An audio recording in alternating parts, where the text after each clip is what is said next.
বাংলাদেশ হাকিমপুর উপজেলা শাখা কর্তৃক আয়োজিত আজকে পথসভার সম্মানিত সভাপতি শ্রদ্ধাভাজন ওলামায়ে কেরাম, সর্বস্তরের ইসলাম প্রিয় দেশপ্রেমিক ভাইয়েরা আমার, ইসলামী আন্দোলন বাংলাদেশের পক্ষ থেকে আপনাকে সবাইকে ধন্যবাদ জ্ঞাপন করছি।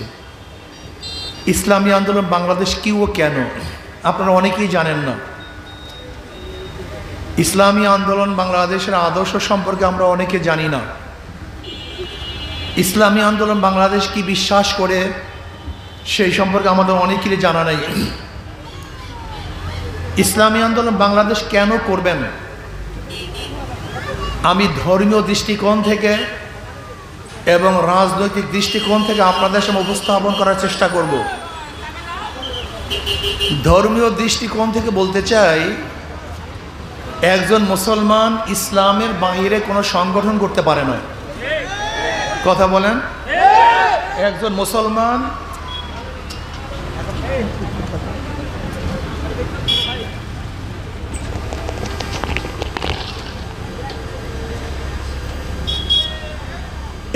মুসলমান ইসলামের বাহিরে কোনো সংগঠন করতে পারে না।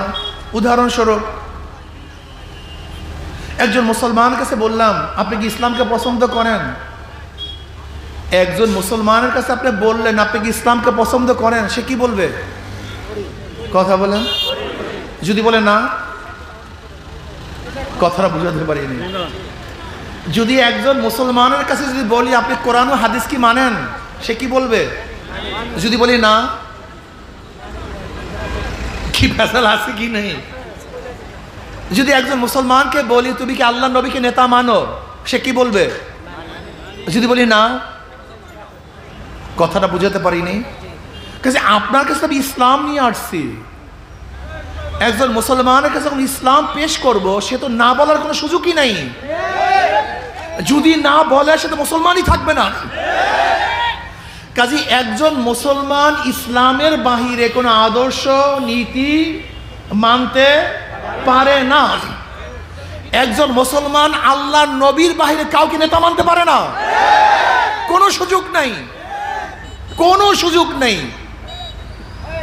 এর জন্য আমাদের স্লোগান কি?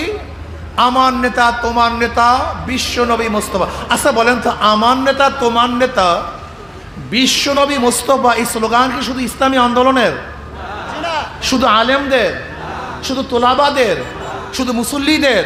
না। এই স্লোগান যারা মুসলমান কলেমা পড়ছে, লা ইলাহা ইল্লাল্লাহ মুহাম্মাদুর রাসূলুল্লাহ, প্রত্যেকের স্লোগান আমার নেতা তোমার নেতা বিশ্বনবী মুস্তাফা। অথচ তুমি আমার বিশ্বনবী মুস্তাফাকে নেতা মানো না, নিজেকে মুসলমান দাবি করো না। তুমি মুসলমান না, তুমি একটা মুনাফিক। আমরা কি বলি? আমরা সবাই মুজিব সেনা, ভয় করি না বুলেট বোমা। আমরা সবাই জিয়ার সেনা, ভয় করি না বুলেট বোমা। আমরা সবাই এরশাদ সেনা, ভয় করি না বুলেট বোমা।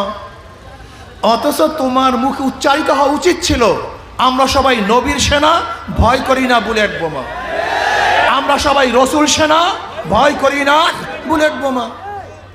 অথচ তুমি মুসলমান দাবি করো, নবীর সুপারিশ কামনা করো, অথচ নবীকে নেতা মানো না। তোমার চেয়ে বড় গাদ্দার এবং মুনাফিক কেউ হতে পারে না। এর জন্য একজন মুসলমান ইসলামের বাইরে যাওয়ার কোনো সুযোগ নাই। আচ্ছা বলেন তো, একজন মুসলমান যদি বলে আমি ডেমোক্রেসি মানি, তার মানে সে জনগণের আইন মানে, আল্লাহর আইন মানে না। কেউ যদি বলে আমি কমিউনিজম মানি, সে সমাজতন্ত্র মানে কিন্তু আল্লাহকে মানে না। কেউ যদি বলে সেকুলার মানি, সে ধর্মনিরপেক্ষতা মানে, কোরআন ও হাদিস মানে না। কাজে এর জন্য বলবো, কোনো মুসলমান ইসলামের বাইরে যাওয়ার কোনো সুযোগ নাই। এর জন্য আমরা কি বলি? আল্লাহ কর্তৃত্ব, নবীর নেতৃত্ব। বলেন, নবীর নেতৃত্ব বলেন, নবীর। আচ্ছা বলেন তো, যারা কলেমাকে মুসলমান, আমি এইমাত্র যে বক্তব্যগুলি দিয়েছি, এই ব্যাপারে দ্বিমত করার কোনো সুযোগ আছে? কোন জায়গায় দ্বিমত করবেন বলেন তো? দ্বিমত করার কোনো সুযোগ নেই, কোনো সুযোগ নেই। আপনি হয়তো নামাজ না পড়তে পারেন, কিন্তু নামাজকে অস্বীকার করতে পারেন না। আপনি রোজার আয় রাখতে পারেন, কিন্তু রোজাকে অস্বীকার করতে পারেন না। আপনি হয়তো বেপর্দা হতে পারেন, কিন্তু পর্দাকে উপেক্ষা করার কোনো সুযোগ নাই। আপনি মদ পান করতে পারেন, কিন্তু মদকে হালাল বলার কোনো সুযোগ নেই। আপনি সুদ খেতে পারেন, কিন্তু সুদকে জায়েজ বলার কোনো সুযোগ নেই। আপনি ইসলাম হুকুমাতের জন্য চেষ্টা করতে না পারেন, কিন্তু ইসলামী হুকুমাতকে অস্বীকার করার কোনো সুযোগ নেই। এখন প্রশ্ন করতে পারেন, হুজুর আমি হিন্দু, আমি কেন ইসলাম হুকুমাত কায়েম করব? প্রশ্ন এখানে। আমি খ্রিস্টান, আমি কেন ইসলামী আন্দোলন করব? আমি বৌদ্ধ, আমি কেন ইসলামী আন্দোলন করব? প্রশ্ন এখানে। মুসলমানদের এর বাইরে যাওয়ার কোনো সুযোগ নাই, কিন্তু হিন্দুরা কেন ইসলামী আন্দোলন করবে? সুখ পাওয়ার জন্য, শান্তি পাওয়ার জন্য, নিরাপত্তায় থাকার জন্য, ভালো খাওয়ার জন্য, ভালো পড়ার জন্য, জুলুম নির্যাতন অপহরণ থেকে নিজেকে বাঁচাবার জন্য। কারণ বিশ্বাস কি করি, ইসলাম হুকুমতের বাইরে কোনো আদর্শ মানুষকে শান্তি দিতে পারে না। প্রমাণস্বরূপ হিন্দুর ইসলাম হুকুমত কায়েমের জন্য কেন চেষ্টা করবে? আমাদের অনেকের মধ্যে ধারণা ইসলাম হুকুমত আসলে হিন্দুদের উপায় কি, খ্রিস্টানদের উপায় কি। এই বিয়াকুব ইসলাম সম্পর্কে জানিই না, এই বিয়াকুব ইসলাম সম্পর্কে জানে না।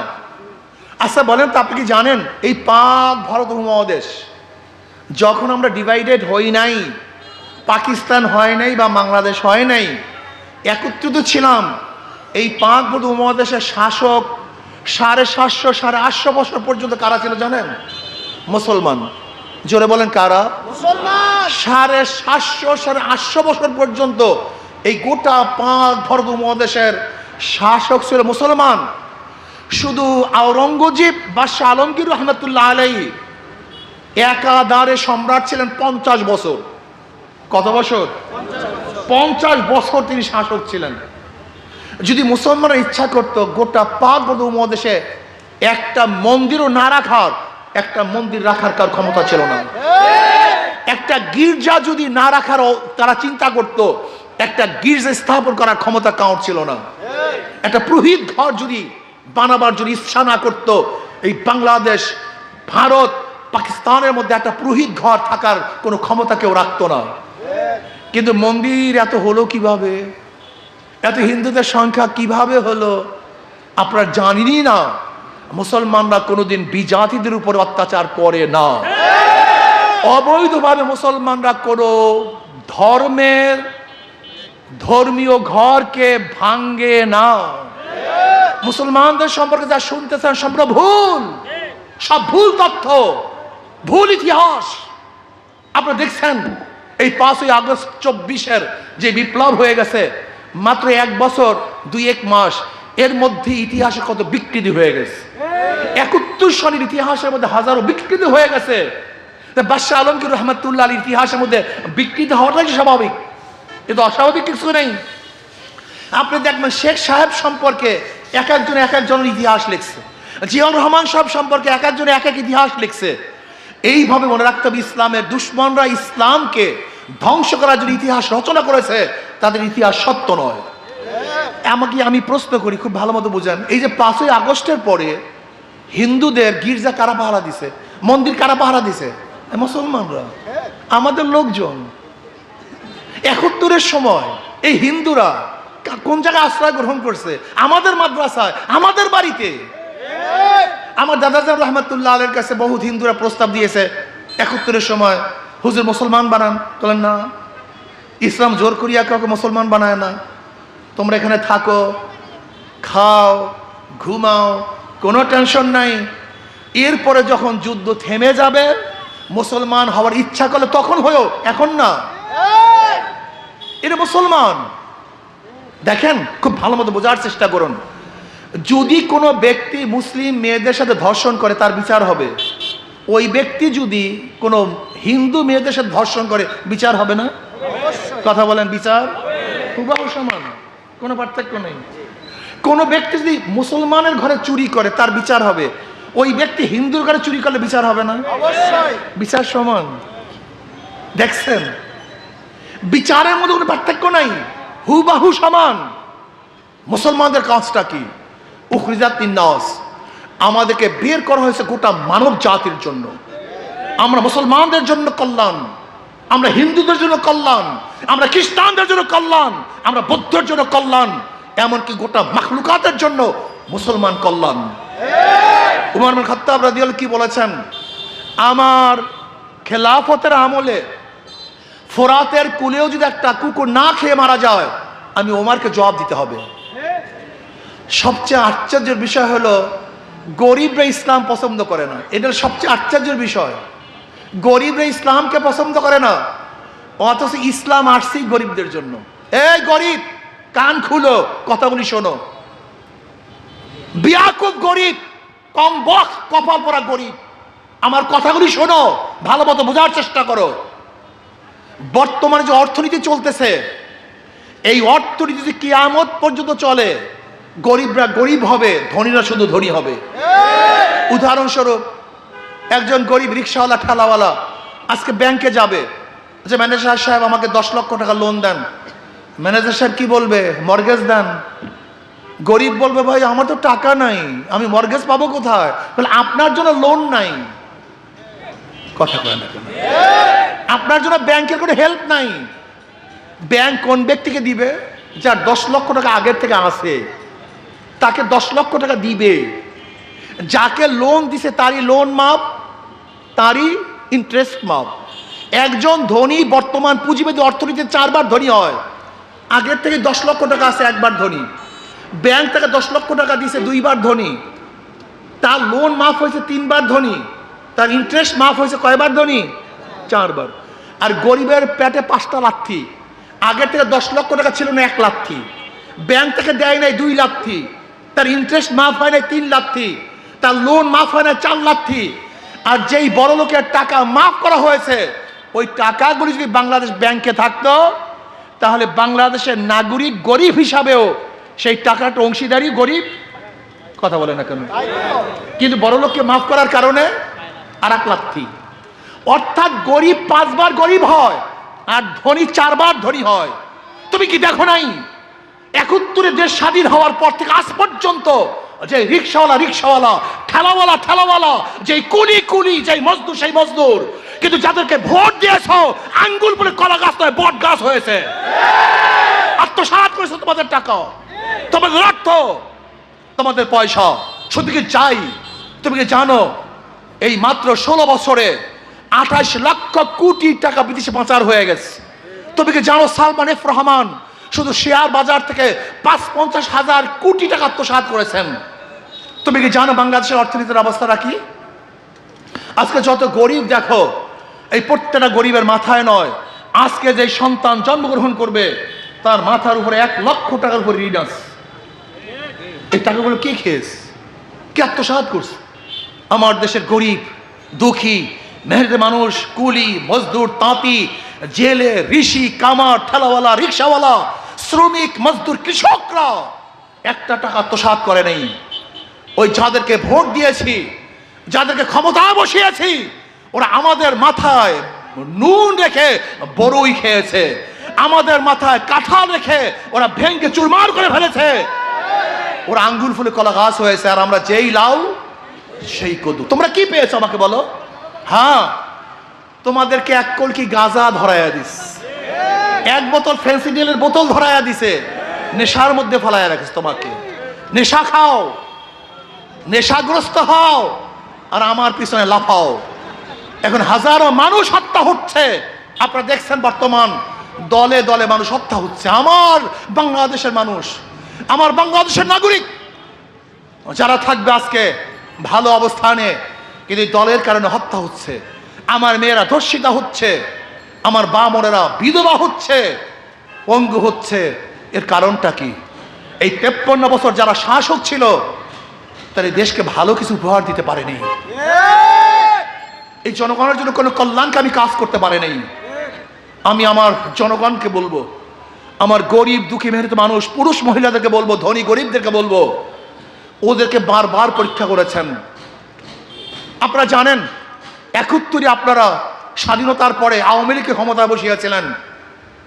এরপরে 75-এ শেখ সাহেব দুনিয়া থেকে বিদায় হওয়ার পরে জিয়াউর রহমান সাহেবকে ক্ষমতায় বসিয়েছিলেন। জিয়াউর রহমান সাহেবের গুরু কীর্তনের কারণে সত্তার সাহেবকে ক্ষমতায় বসিয়েছিলেন 81-তে। 81-তে শাহ সাহেব লাথি মেরে ক্ষমতা দখল করেছিল। আবারও জিয়াউর রহমান সাহেবের গুণকীর্তন করার কারণে 91-তে 1991 সনে তার স্ত্রীকে ক্ষমতা বসিয়েছিলেন। ভেবেছিলাম এবার দেশ ভালো হবে। আবারও 96-তে ক্ষমতা থাকতে পারে নাই, মনুষ্কন্যাকে ক্ষমতা বসিয়েছিলাম। আবারও জিয়াউর রহমান সাহেবের কিরুক্কর্তার কারণে 2001 সনে আবারও খালেদা জিয়া ক্ষমতা বসিয়েছিলাম।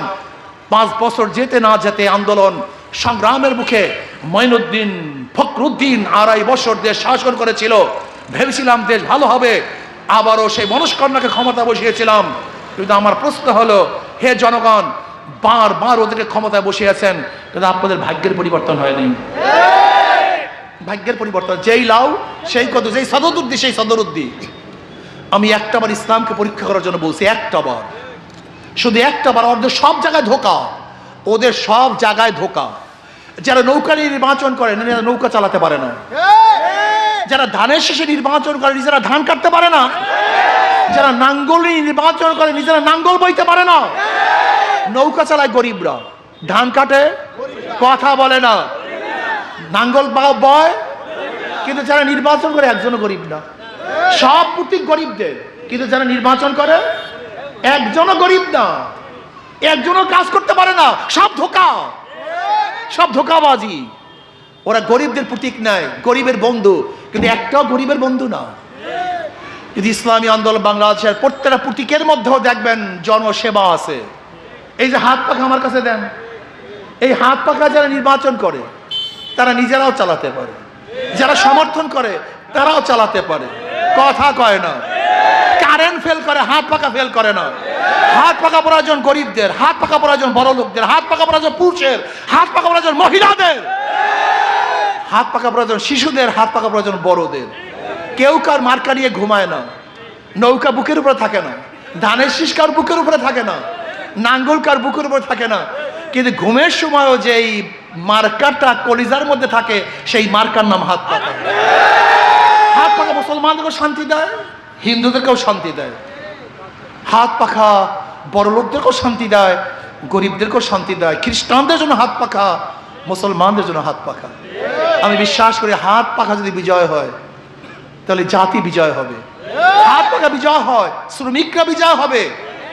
আপনারা বারবার বারবার, এই আমাদের ডাক্তার সাহেব যে দেখেন, ডাক্তার সাহেব নুয়ারের চেহারা, এই ধরনের লোকগুলি যখন ক্ষমতায় যাবে, চুরি করবে না, জুলুম করবে না, অত্যাচার করবে না, আয়না ঘর বানানো হবে না,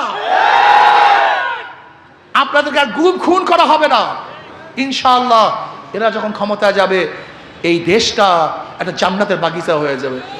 তবে একটা কথা মনে রাখতে হবে, আমাদের মানুষগুলি বেশি খারাপ হওয়ার কারণে তারা ইসলামকে ভয় পায়। এক গাঁজাখোর একদিন আমাকে বলছে, হুজুর ইসলামী হুকুমত হলে আমার গাঁজার অবস্থাটা কি হবে হুজুর? ও বেটা দেশটা সে টেনশন নেওয়ার, টেনশন হলো গাঁজা। আমি বললাম, বাবা তুমি কি মসজিদে গিয়ে গাঁজা সেবন করতে পারো? বল না। আমি বললো কেন? কিন্তু হুজুর পরিবেশ নাই। আমি বলি ইসলাম ক্ষমতা আসলে গোটা বাংলাদেশটা পরিবেশ হয়ে যাবে, যেখানে তোমার নিজের থেকে তুমি গাঁজা ছেড়ে দিবা। যারা চুরি করে তারা চিন্তা করে ইসলামী হুকুমত আসলে আমার উপায় কি? ইসলামী হুকুমত আসলে তুমি চুরি করবা কেন? স্ত্রীর জন্য, সন্তানের জন্য। ওই সন্তান স্ত্রীর যে মতো রাষ্ট্র নিবে তোমার তো দরকারই নাই, বরং তোমার মুখে কেন খাদ্য নাই এই জবাব সরকারকে দিতে হবে। তোমাকে চুরি করতে হবে না। অনেক ঘুষখোররা মনে করি ইসলামী হুকুমত আসলে আমার ঘুষের অবস্থা আর কি, পাশের চেয়ার ঘুষ খায়, এর জন্য তোমার ঘুষে অভ্যস্ত হয়ে গেছো। পাশের চেয়ার যখন ঘুষ খাবে না, তোমারও ঘুষ খাইতে মনে চাইবে না। এই পরিবেশটাই খারাপ বানায় ফেলাইছি। আমার কথা আপনারা অনেকেই বিশ্বাস করেন নাই। আচ্ছা বলেন তো, এখানে যারা দাঁড়ানো আছে ধূমপান করেন একজন ব্যক্তিও কি এখানে নাই? বিড়ি খান একজন লোক এখানে নাই? এখন খান না কেন? নিষেধ করছি, বাধা দিছি। আপনার কলবে হাত দিয়ে বলেন, আপনার কি বিড়ি খাইতে মনে চাইছে? কেন? জোরে বলেন। পরিবেশ। এই সৎ সঙ্গে স্বর্গবাস, অসৎ সঙ্গে সর্বনাশ। আজকে রাজনীতি অসৎরা আমাদের জনগণকে ধ্বংস করে ফেলছে। যদি ভালো মানুষ ক্ষমতায় আসে, এই মানুষগুলি এমনি ভালো হয়ে যাবে। ওদেরকে বারবার পরীক্ষা করছেন। আমার 2 হাত জোরে অনুরোধ করব, একটা বার ইসলামকে পরীক্ষা করুন। কয়টা বার? শুধু একটা বার, শুধু একটা বার ইসলামকে পরীক্ষা করুন, একটা বার। এই দুই হাত জোর করে বলছি, ইসলাম ফেল করার জন্য দুনিয়াতে আসে নাই, ইসলাম বিজয় হওয়ার জন্য দুনিয়াতে আসছে। যদি ফেল করি দ্বিতীয়বার আপনাদের কাছে আসবো না, কিন্তু ইসলাম ফেল করার কোনো বিষয় নয়, ইসলাম পাশ করার বিষয়। সব মার্কা দেখা শেষ, হাত পাখার বাংলাদেশ। সব মার্কা দেখা শেষ, হাত পাখার বাংলাদেশ। আসুন আমরা সবাই সমৃদ্ধভাবে ইসলাম হুকুমাত কায়েম করি। আল্লাহ আমাকে এবং আমাদের সবাইকে কবুল করে নেন। আল্লাহুম্মা